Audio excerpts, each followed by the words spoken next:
Tata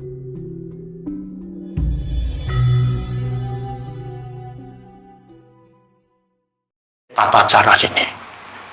Karena tanah Jawa ini dulu memang disebut, kalau istilah Jawa, jalmo moro jalmo mati. Iya. Itu tidak semua gitu. Kalau ada orang yang mempunyai niat tidak benar, pasti celaka. Jadi Jawa itu sebenarnya nggak bisa dijajah dengan kekasaran. Nah, artinya kan sama membuka rahasia sendiri. Jawa nggak bisa diserang, dijajah dengan cara yang kasar. Nah, kan sama dengan ini buka aibnya sendiri, tahu akhirnya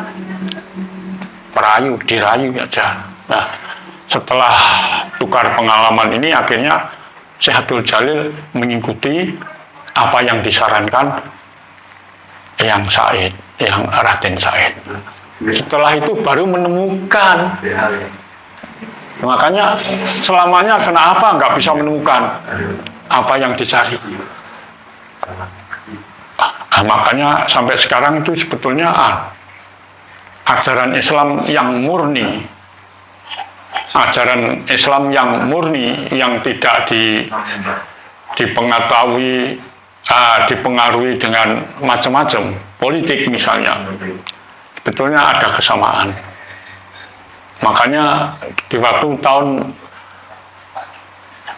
1612 setelah Islam menguasai Jawa, setelah itu Jawa dikuasai Sultan Agung, makanya akalnya Sultan Agung tahun Jawa dan tahun hijrah itu kan hampir sama, disatukan sampai sekarang ini. Banyak orang Jawa nggak tahu, nggak ngerti tahun Jawa yang benar itu bagaimana. Dianggap tahun hijrah itu ya tahun Jawa, Jawa ya tahun hijrah, itu dianggap sama. Kalau ingin tahu, ingin mengerti yang benar, monggo omong-omong kali kula bicara, sharing sama saya boleh. Jadi sebetulnya ya ada kesamaan, cuma lama-kelamaan beliau merasa nyaman di Jawa, akhirnya ingin menduduki, ingin menguasai segalanya. Sampai sekarang ini seperti ini. Jadi agama itu, kalau saya mengatakan agama itu budaya. Makanya di Jawa itu enggak ada agama. Di Indonesia itu ada 6 agama, semua dari asing, pendatang semua. Pendatang semua. Karena Islam itu datang yang paling belakang, di sini sudah ada A, B, C, D, E. Akhirnya Indonesia itu ibarat pasar, tambah rame. Nah, tambah rame. Jadi orang Indonesia umumnya atau orang Jawa khususnya banyak yang terpengaruh ini. Karena apa? Sekarang sudah banyak orang Jawa itu tidak ngerti Jawanya. Kok sulit mau nyaman?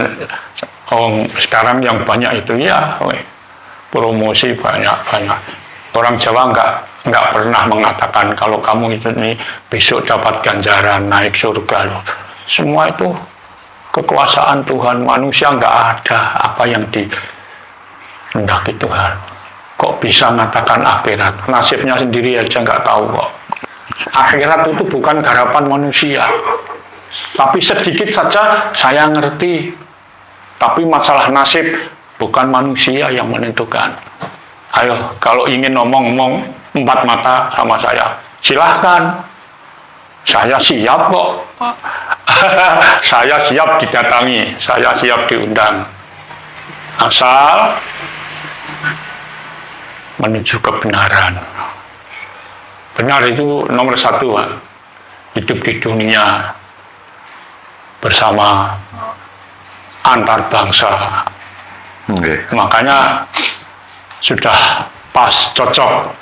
Indonesia itu dasarnya Pancasila itu sudah pas. satu ketuhanan. Yang dinamakan ketuhanan itu yang mana? Orang berketuhanan, orangnya belum ngerti Tuhan itu apa, siapa. Ayo. Yang mana? Yang mana, di mana, milik siapa? Ayo, kalau mau ngomong-ngomong sama saya, monggo.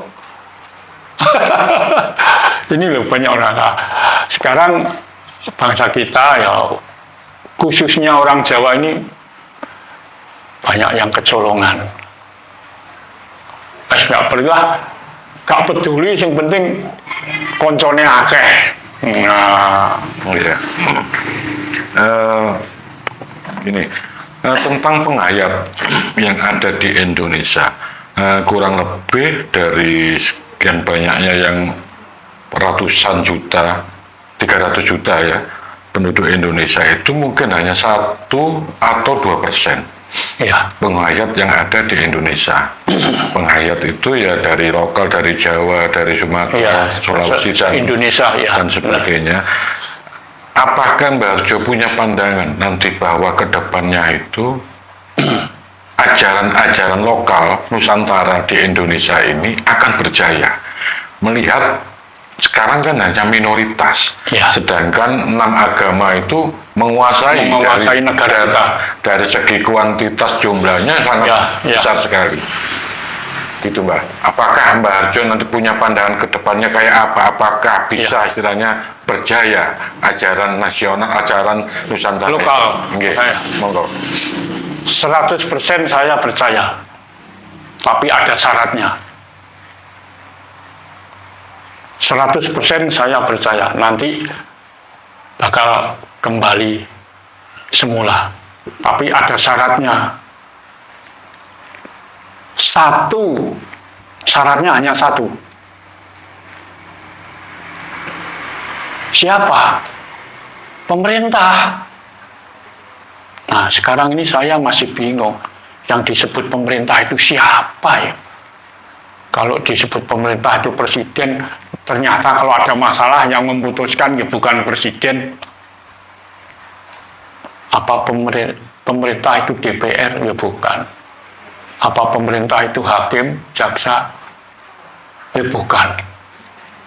Nah inilah yang masih semua mengatakan ini tanggung jawab pemerintah, tanggung jawab negara. Negara itu kan wadah. Yang punya tanggung jawab di dalam negara itu kepala pemerintah kan? Presiden itu setahu saya, presiden itu kepala negara. Terus sekarang kepala pemerintahan siapa? Sampai sekarang ini saya belum ngerti yang jelas nih. Makanya masih bingung nih. Di negeri kita ini dasar sudah punya, pandangan hidup termasuk dasar negara sudah punya, kepala negara sudah punya. Terus kepala pemerintah ini siapa? Kalau kepala pemerintah itu presiden, ternyata kalau ada apa-apa ya enggak presiden yang memutusi itu. Nah, presiden hanya memberitahu gini. Yang diberitahu, yang dikasih tahu kepanjangan tangan pemerintah ini salah melakukan, banyak yang salah melakukan. Tapi ini kalau sudah sadar nanti bisa nyampe ke sana. Satu kuncinya pemerintah. Zaman sekarang sulit kok. Yang ditugaskan jaga yang mencuri. Coba ditugaskan menjaga malah mencuri. Ditugaskan ngayomi menjadi pengayom malah nembak masyarakat. Loh, kalau ada petugas masyarakat malah takut. Sebenarnya masyarakat ini kalau ada petugas negara, petugas pemerintah mesti malah bangga karena ada petugas yang mengayomi. Tapi kalau kejadiannya gitu kan, orang kecil malah takut toh. Kok nanti nah saya ini kena tembak. Ada di viral di TV itu. Nggak usah disebut banyak-banyak. Ini kesalahan kita. Intinya bangsa kita banyak yang belum mengerti tentang kebenaran. Yang benar itu bagaimana? Kuncinya berbangsa dan bernegara itu kan sudah ada. Pancasila, sila 1 itu ketuhanan. Ya entah bagaimana caranya kita berketuhanan. Enggak usah menjelek-jelekan yang lain. Itu malah orang yang senang menjelekkan orang lain itu malah orang yang tidak berketuhanan itu. Belum ngerti itu. Enggak ada yang benar kalau tidak ini. Itu malah belum ngerti betul itu. Ada cirinya, jadi ada. Orang ciri-ciri manusia yang berketuhanan itu ada. Terus dua kemanusiaan juga ada. Kita setelah ketuhanan kemanusiaan yang ketiga kebangsaan. Pancasila itu yang ketiga kebangsaan yang benar, bukan persatuan. Oh, kita bukan kesebelasan kok. Bukan sekelompok kok. Satu nusa, satu bangsa. Kebangsaan. Kita sebagai bangsa Indonesia. Ya. Sebagai bangsa Indonesia ya harus tahu dasar negara.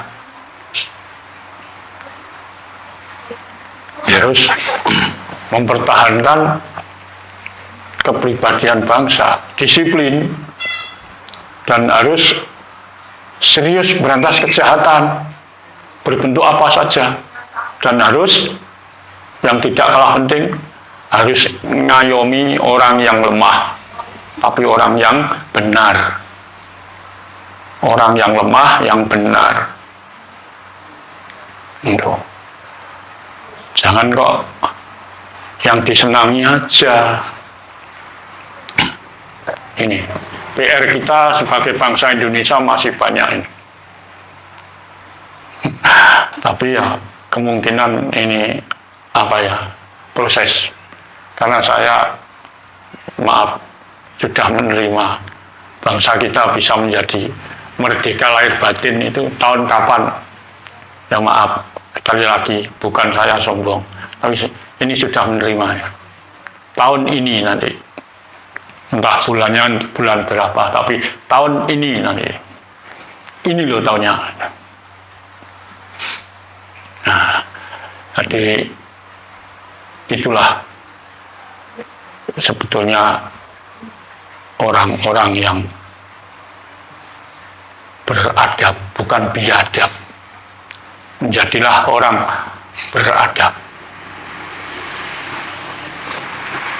Oke, ini saya lanjutkan, saya membaca pertanyaan dari para netizen ini. Ini ada pertanyaan yang agak unik ini, Bapak. Apakah Bapak punya pengalaman dimintai tolong menolak hujan atau memindahkan hujan? Gitu. Dan juga apakah pernah dimintai tolong mencari hari baik pernikahan? Dan hasilnya bagaimana? Nah, monggo, Bapak. Ya, terima kasih. Satu yang saya jawab dulu, pernahkah dimintai nolak hujan? Sebetulnya hujan itu tidak bisa ditolak. Tapi sekiranya kalau kita mau berusaha bisa disingkirkan, itu pun ada batasnya.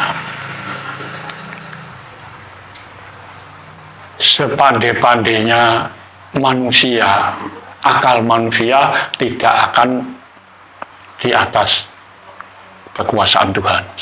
Tapi kita tidak boleh menyerah. Bagaimanapun